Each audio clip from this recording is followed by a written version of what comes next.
இன்றைக்கி நம்ம பார்க்குற ரெசிபி என்னன்னா முருங்கைக்காய் சூப்பு. இப்போ ஃபஸ்ட் நம்ம என்ன பண்ணுறேன்னா முருங்கைக்காய் ஒரு முருங்கைக்காய் எடுத்துக்கிறேன். பக்கத்தில் இருக்க காய் எடுத்துங்க. இதுக்கப்புறம் வெங்காயம், அதுக்கப்புறம் தக்காளி.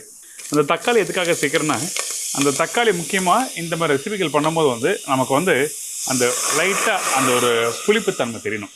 இதுக்கப்புறம் இந்த இடித்து வச்சுருக்க இந்த பூண்டு, இதுக்கப்புறம் கொஞ்சம் பச்சை கருவேப்பிலை, கொத்தமல்லி, கொஞ்சம் மஞ்சத்தூள், மல்லித்தூள், இதுக்கப்புறம் பாசிப்பருப்பு. நான் சொன்ன மாதிரி 2 டேபிள் ஸ்பூன் அளவுக்கு பாசிப்பருப்பு யூஸ் பண்ணுறோம், 2லேருந்து 3. இதோட கொஞ்சமாக உப்பு, சும்மா எண்ணெய் லைட்டாக. அந்த எண்ணெய் எதுக்காகனா அந்த பருப்புலாம் நல்லா வெந்து முழுசாக ஸ்மாஷ் ஆகிற அளவுக்கு நல்லாயிருக்கும். ஸோ அதனால தான் தேவையான அளவுக்கு தண்ணி ஊற்றிருக்கேன். இப்போ இது ஒரு 6 விசில். இந்த காயெல்லாம் முழுசாக அப்படியே இருக்குது. அந்த முருங்கைக்காவை தனியாக எடுத்துடலாம். இப்போ அந்த பருப்பு தண்ணியை அப்படியே வடிகட்டலாம். அவ்வளோதான் சூப் ரெடி. அந்த முருங்கைக்காய் அது நல்லா